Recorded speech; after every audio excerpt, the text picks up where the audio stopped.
आता मनापासून आनंद होतो की जे उद्दिष्ट ठेवून भारतीय जनता पक्षानं सोलापूर शहरामध्ये काम केलं आणि त्या उद्दिष्टाची पूर्ती आज झालेली आपण सगळेजण पाहतोय.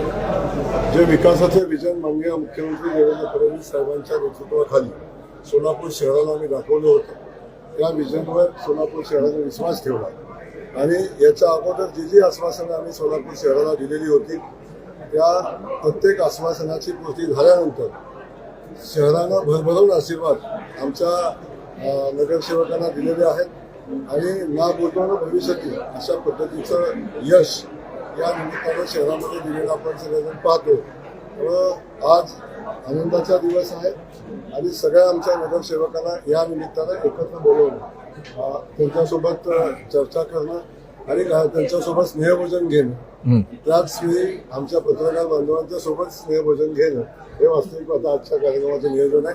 त्याच्याविषयी वेगळं कुठलंही नियोजन आज नाही. जिल्हा परिषद लगेच दुसरी मोहीम आलेली आहे हातासमोर, जिल्हा परिषदेची कशी आपण नाही काय मार्गदर्शन असणार म्हणून बघितलं असेल की शहराची निवडणूक संपल्यानंतर किंवा राज्याची निवडणूक संपल्यानंतर माननीय मुख्यमंत्री मोदयांनी राज्यातल्या सगळ्या नगरसेवकांसाठी कॉमन सूचना दिलेल्या आहेत की लोकांच्यासाठी काम करा, पारदर्शी काम करा. हे या निमित्ताने सांगितलं. विजयाचा उन्माद करू नका, या तिन्ही गोष्टी माननीय मुख्यमंत्री मोदयांनी सांगितलेल्या आहेत. मला वाटतं आम्ही सगळेजण म्हणजे मी पण त्याचा एक भाग आहे, म्हणजे देवेंद्र कोटेजी त्याचा भाग आहे.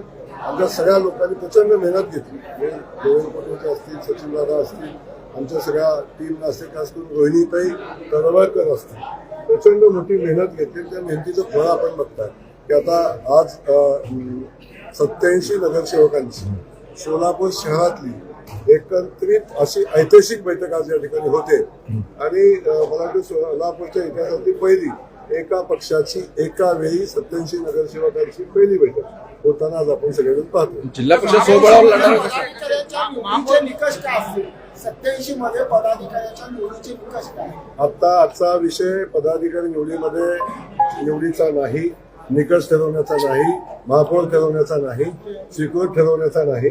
आज फक्त आणि फक्त स्नेहभोजन आणि सगळ्यांनी एकत्रित येऊन आनंद साजरा करणं याच्या पलीकडचा कुठलाही विषय आजच्या बैठकीमध्ये नाही. महापालिकेला 75 पारचा नारा दिला होता. समितीमध्ये युती होणार का? युती होणार का? नाही, आपण पाहिलं की सोलापूर शहरामध्ये सुद्धा आमच्या सगळ्यांची भावना होती की महायुती व्हावी आणि ती महायुती झाली नाही. काही लोक म्हणजे आम्हाला अहंकार आहे आणि काही लोकांना अनावश्यक अहंकार झालेला आहे आणि त्याचा परिणाम आपण बघितला काय झाला. त्याचा म्हणून या लोकांच्या अहंकारापोटी MIM हा विरोधी पक्ष म्हणून आपल्या समोर आला. त्यामुळं भारतीय जनता पक्षाने पहिल्या दिवसापासून जी ठाम भूमिका ठेवली होती की आम्हाला महायुती म्हणून लढायची, परंतु महायुती कुणामुळे झाली नाही बघितलं आणि महायुती न करण्याची फळंही त्यांनी बघितलेली आहे. त्याच्यावर अधिक न बोलता मी एवढंच सांगेन, आताही आमची महायुती करण्याची इच्छा आहे, परंतु ज्या ठिकाणी होईल त्या ठिकाणी करू, ज्या ठिकाणी नाही होणार त्या ठिकाणी आम्ही स्वतःच्या ताकदीवर लढू. आणि आजही आमचा संकल्प आहे अबकी बार जिल्हा परिषद में बीजेपी सरकार. भाऊ, पण आता अशी परिस्थिती आहे की मी आज सरकारचं सांगितलं, सरकार आणण्यासाठी जो आकडा लागेल तो आकडा घेऊन येणार आणि जिल्हा परिषदेमध्ये भारतीय जनता पक्षाचा झेंडा फडकलेला आपल्याला दिसेल. 75 पारचा नारा दिला होता. भाऊ, अशी परिस्थिती आहे की दोन्ही राष्ट्रवादी ज्या आहेत त्या एकत्रितपणे लढतायत, त्यांनी त्याच्या अधिकृत घोषणा केलेल्या आहे. याचा परिणाम भाजपला किंवा आपल्या एकंदरीतच उमेदवारांवरती होईल का, काय वाटतंय? भारतीय जनता पक्ष या सगळ्यांच्या विरोधात खूप पूर्वीपासून लढत आलेला आहे. आता महायुतीमध्ये त्यातला एक घटक महायुतीमध्ये अजितदादांच्या रूपाला आहे. आता ते कुणासोबत घेऊन लढतात, कसे लढतात याच्याशी मला वाटतं फार मोठा काही फरक पडण्याची आवश्यकता नाही. या जिल्ह्यामध्ये आपल्याला मी आजही सांगतो की भारतीय जनता पक्षाचे 13 जिल्हा परिषद सदस्य मागच्या वेळी होते. यावेळी भारतीय जनता पक्ष पूर्ण बहुमत घेऊन जिल्हा परिषदेमध्ये सत्तेत येईल अशा पद्धतीची संकल्प करून आम्ही काम करतोय आणि मला वाटतं त्या संकल्पाच्या सोबत सोलापूर जिल्ह्यातली ग्रामीण भागातली जनता पण आमच्या सोबत राहील आणि जे यश आम्हाला नगरपालिकेमध्ये मिळालं, जे यश आम्हाला महानगरपालिकेमध्ये मिळालं, तेच यश आम्हाला येणाऱ्या जिल्हा परिषद आणि पंचायत समितीच्या निवडणुकीत मिळेल आणि बहुतांश सदस्य हे भारतीय जनता पक्षात निवडून येईल. संजय मामा शिंदे सुद्धा आपल्याला भेटून गेले. संजय मामा शिंदे भेटून गेलेले आहेत आपल्याला. आणि पार्टी जिंकली त्याच्यावर बापू असं म्हणतायत की यश पचवता आलं पाहिजे, लोकांना अजून यश पचवता येत नाही. आता आपल्याला माझं एवढंच सांगणं आहे की आज आनंदोत्सव साजरा होतो. कोणाला काय वाटतं, कोणाला काय वाटतं याचा विचार करणं मला उचित वाटत नाही. भारतीय जनता पक्षाच्या या निवडणुकीमध्ये माझ्या भारतीय जनता पक्षाच्या कार्यकर्त्यांनी मनापासून मेहनत घेतली, माझ्या सहकार्याने मेहनत घेतली आणि ती मेहनत घेत असताना काहींनी केली, काहींनी नाही केली, हा विषय वेगळा आहे. परंतु भारतीय जनता पक्षाच्या सगळ्याच कार्यकर्त्यांनी ताकदीने मेहनत घेतली आणि आजचा दिवस मला वाटतं या सगळ्यावर चर्चा न करता आजचा दिवस हा आनंदोत्सव साजरा करण्यात म्हणजे बांधव आमचे निवडून आले त्यांचा स्वागत सन्मान करण्याचा दिवस आहे. त्यामुळं अधिक याच्यावर चर्चा होणं अपेक्षित नाही मामा, करमाळ्यामध्ये भाजप आणि राष्ट्रवादी काँग्रेसची युती होते. सीएम साहेबांशी त्यांच्यावर चर्चा केली आणि फिगर सांगितला, काय म्हणाले सोलापूरकरांच्या बाबतीत? नाही, सीएम साहेबांनी मनापासून आनंद व्यक्त केला, सोलापूर शहरातल्या जनतेला मनापासून धन्यवाद दिले आणि सीएम साहेबांनी सांगितलं की आपली जबाबदारी सोलापूर शहराच्या प्रती आणखीन वाढलेली आहे आणि हे काम आपल्याला एवढा मोठा जनाधार दिल्यानंतर लोकांच्या अपेक्षा पूर्ण करणं ही आपली जबाबदारी आहे आणि त्या जबाबदारीने तुम्ही सगळेजण काम करा अशा पद्धतीच्या भावना सीएम साहेबांनी व्यक्त केल्या. शहरातल्या नागरिकांचे मनापासून धन्यवाद मानले.